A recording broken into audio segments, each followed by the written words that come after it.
आज चाहिँ मेरो भ्लगको सुरुवात चाहिँ यसरी काम गर्दै भएको छ हैन।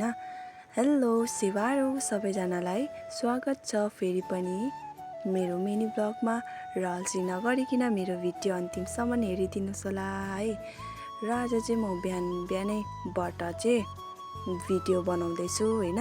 मौसम चाहिँ एकदम राम्रो भइरहेको थियो अनि फुल पनि मजाले फुलिरहेको रहेछ अनि मैले चाहिँ एकछिन मजाले हेरेँ, हल्का शीतको थोपा भएको कति मजाको देखिरहेको थियो हैन। त्यहाँदेखि दिन पनि एकदमै राम्रो भइरहेको थियो र म चाहिँ मेरो फर्स्टमै मेरो काम चाहिँ आज चाहिँ चुला लिप्नु थियो हैन। चुला हैन, घर नै सबै लिप्नु पर्ने थियो, तर मैले चाहिँ फर्स्टमा चुला मात्रै लिपेँ किनभने चाहिँ दिउँसो पुरा गर्मी भएर अल्छी लाग्छ नि त।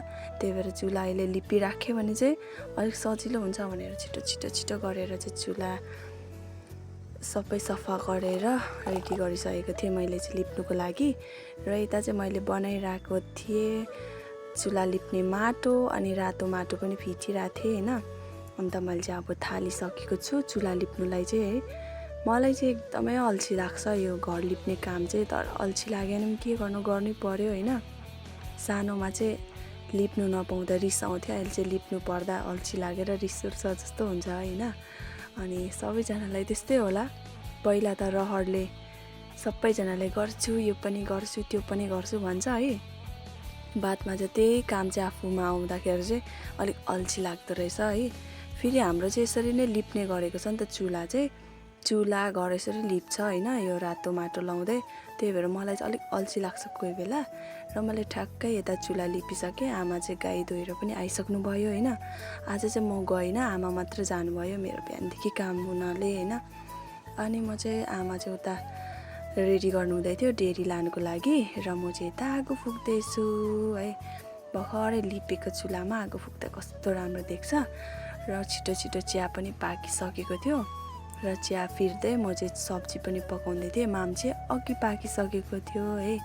अनि म चाहिँ सब्जी बसाइराखेर चाहिँ चिया खाँदैछु। बिहान चाहिँ खाइनँ हैन, मेरो चाहिँ जहिले चिया खाने टाइम चाहिँ यही हो है।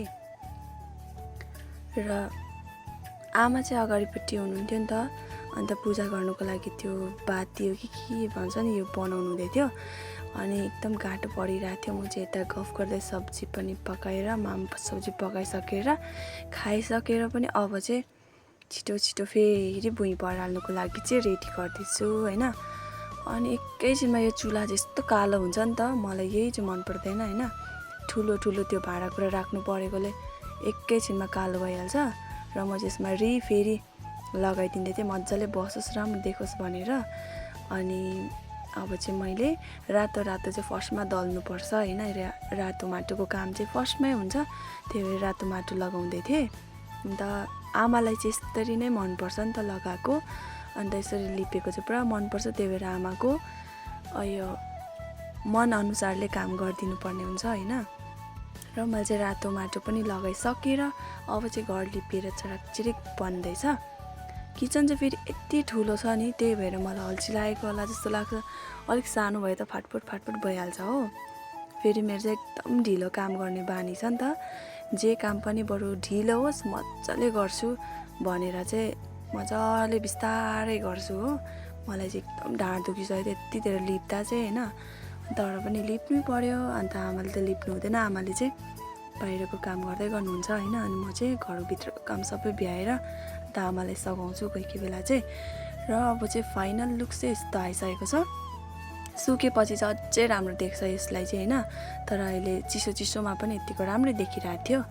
र अब त्यो काम त सक्यो, हाइडिनभरि यति भाँडाकुँडा धुनु पर्ने हैन। र म चाहिँ छिटो त्यो उब्रेको हिलोलाई चाहिँ लगेर बैगुनमा हालिदिँदै थिएँ। सानो बैगुन रोपेको थिएँ नि त। अनि म चाहिँ जहिले ठिक्क बनाउँछु, तर जहिले यसरी उब्रिएर पनि केही छैन, म फुलतिर हालिहाल्छु हैन। अन्त माथि गएर मजाले मैले सफा गरेँ धारामा लगेर। अनि त्यो सफा गरिसकेर चाहिँ आएर मजाले म चाहिँ फेरि भाँडा धुनु थालेँ। त आफै धुनु पर्यो, अब अरूको आँच गरेर त भएन हैन। अनि त्यहाँदेखि मेरो काम चाहिँ यस्तै खालको हुन्छ, भाँडा धुने अन्त गाई घाँस काट्ने। कोही बेला मात्रै काट्छु, कोही बेला काट्दिनँ हैन। बिहाको बेलामा चाहिँ जे काम पनि गर्नुपर्ने हुन्छ है। अनि यस्तै त हो है, घरमा बसेपछि नगरी पनि भएन, फेरि यो काम गर्ने बानी भएपछि फेरि त्यो नगरी बस्दा पनि त के भएन जस्तो हुन्छ। त्यही भएर फाटफुट गरिहाल्यो। र अब चाहिँ म भाँडा पनि धोइसकेर थन्काएर चाहिँ आमा चाहिँ फेरि घुर्यानमा के पस्नु भएछ। हाम्रो आमा चाहिँ एकछिन बस्नु हुँदैन, अनि फेरि त्यहाँनिर चाहिँ झाडु खेल्नु हुँदै रहेछ। आमा चाहिँ भन्नुहुँदै थियो यस्तो खालको चाहिँ काँक्रा चाहिँ कहिले भएको थिएन अरे, हाम्रो घरमा चाहिँ यस्तो भएछ नि त, काँक्रा चाहिँ सबै फुल जस्तो भएछ बिग्रिएर। र आजको मेरो भ्लग चाहिँ यतिसम्म मात्रै। Thank you so much for watching. र फेरि पनि अर्को भिडियोमा भेट्नेछौँ। धेरै धेरै माया गरिदिनुहोस् होला।